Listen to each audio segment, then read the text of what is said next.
बेटा question number 1.32 में हमें कहा गया है कि कोई आर्बिट्ररी इलेक्ट्रॉनिक फील्ड कॉन्फ़िगरेशन है और उसके अंदर एक नल पॉइंट है। से ये पॉइंट है यहाँ, ये नल पॉइंट, और इस पर हमने टेस्ट चार्ज रखा है क्यू नॉट। हमको ये बताना है कि इसका इक्विलिब्रियम नेसेसरीली अनस्टेबल होगा, ये प्रूव करना चाहते हैं। पहली बात तो ये इक्विलिब्रियम में है या नहीं। भाई ये पॉइंट जो है नल पॉइंट है। नल पॉइंट मींस यहाँ इलेक्ट्रिक फील्ड की स्ट्रेंथ क्या है? जीरो।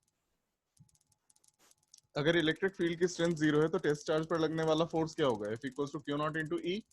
ई जीरो है तो Q naught into zero, that is force zero है। फोर्स जीरो है जब मतलब ये इक्विलिब्रियम में है।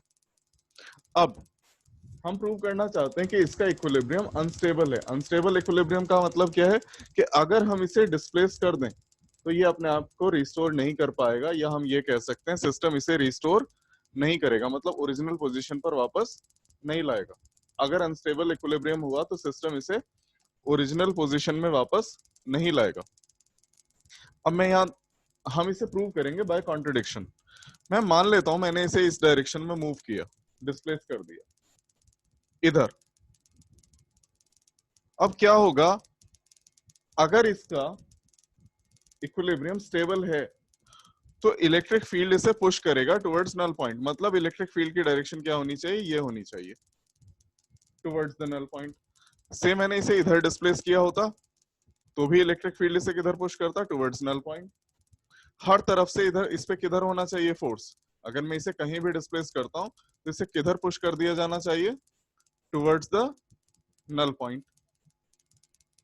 कहीं से भी हम इसे डिस्प्लेस करें, इसे किधर पुश कर दिया जाना चाहिए?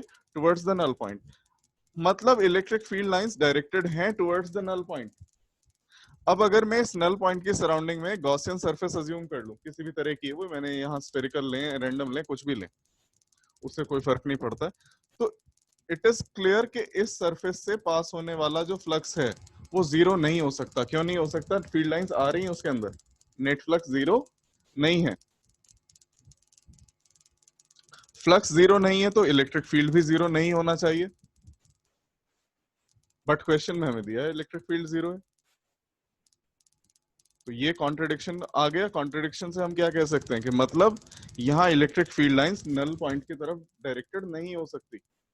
Electric field lines null point की तरफ डायरेक्टेड नहीं हो सकती। नहीं हो सकती मतलब ये अपने आप को रिस्टोर नहीं कर पाएगा, या हम ये कह सकते हैं पूरा सिस्टम इसे रिस्टोर नहीं कर पाएगा। यानी कि इसका इक्विलिब्रियम क्या है? अनस्टेबल। अब सेकंड पार्ट में क्या कहा गया है कि हमें यही चीज समझानी है।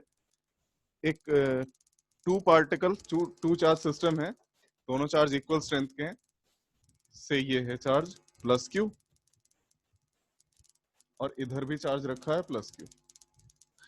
इनके ठीक बीच में नल पॉइंट होगा, से ये नल पॉइंट है एन। अब मैं ये मान लेता हूं यहाँ एक टेस्ट चार्ज रखा है क्यू नॉट।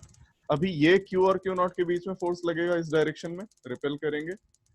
ये वाला जो क्यू है ये इसे क्यू नॉट को रिपेल करेगा, और क्योंकि डिस्टेंस सेम है, ये मिड पॉइंट था एन जो है, वो डिस्टेंस से ए बी का मिड पॉइंट है।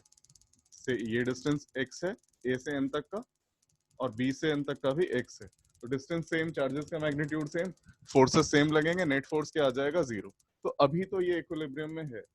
अब मैं ये मानता हूं मैंने इसे इधर थोड़ा सा डिस्प्लेस कर दिया टुवर्ड्स ए, तो क्या होगा? ए से डिस्टेंस कम हो गया। अब हम जानते हैं इलेक्ट्रोस्टैटिक फोर्स क्या होता है, 1/r² रिलेशनशिप को फॉलो करता है। डिस्टेंस कम हुआ तो ए का जो फोर्स है, रिपल्सिव फोर्स, वो बढ़ जाएगा। बी का रिपल्सिव फोर्स कम हो जाएगा क्योंकि बी से डिस्टेंस बढ़ा है। ए का रिपल्सिव फोर्स बढ़ेगा तो ये इसे इस तरफ पुश कर देगा, मतलब नल पॉइंट की तरफ इसने पुश कर दिया, मतलब रिस्टोर कर देगा। सिमिलरली अगर मैंने इसे टुवर्ड्स बी पुश किया होता, डिस्प्लेस किया होता, तो बी से वापस इधर कर देता। तो यहाँ तो मुझे क्या दिखाई दे रहा है, इसका ये अपने आप को रिस्टोर कर पा रहा है। और ध्यान से देखें, मान लिया मैं इसे यहाँ डिस्प्लेस कर देता हूँ, थोड़ा सा डिस्प्लेसमेंट इस डायरेक्शन में दे दिया, या इधर ले सकते हैं, या कोई भी और रैंडम, इधर समझना आसान रहेगा सिर्फ इसलिए लिया है। तो ये वाला चार्ज क्या कर रहा है? इसको इस डायरेक्शन में रिपेल कर रहा है, से फोर्स एफ लग रहा है, और ये एंगल से थीटा है। तो आउट ऑफ सिमेट्री ये वाला एंगल भी थीटा होगा। ये वाला चार्ज किधर पुश करेगा? इधर, से फोर्स एफ है। अब देखिए ये एंगल भी थीटा होगा, ये एंगल भी थीटा होगा। मैं फोर्सेस को रिजॉल्व कर लेता हूं। इस फोर्स का इधर वाला कंपोनेंट एफ कॉस थीटा, इधर कंपोनेंट एफ साइन थीटा, इस फोर्स का इधर वाला कंपोनेंट एफ कॉस थीटा, इधर वाला कंपोनेंट एफ साइन थीटा, ये इसमें ऐड हो गया। तो हम क्या देख रहे हैं, हॉरिजॉन्टल कंपोनेंट्स जो एफ कॉस थीटा कंपोनेंट्स थे, इसने इसे कैंसिल कर दिया, पर वर्टिकल कंपोनेंट्स ऐड अप हो गए। मतलब अब नेट फोर्स पार्टिकल पे जीरो नहीं है, नेट फोर्स किधर है, उस तरफ है, तो जिधर हमने डिस्प्लेस किया था ये इधर ही चला जाएगा। नेट फोर्स उस तरफ है तो ये उधर ही मूव करता हुआ चला जाएगा। अगर हमने इसे इधर डिस्प्लेस किया होता तो ये इधर ही चला जाता। मतलब इसका इक्विलिब्रियम स्टेबल नहीं है। हॉरिजॉन्टल डायरेक्शन में मूव करने में तो क्या हो रहा था, रिस्टोर कर रहा था, पर जरा सा हमने वर्टिकल किया, ये स्टेबल इक्विलिब्रियम नहीं है।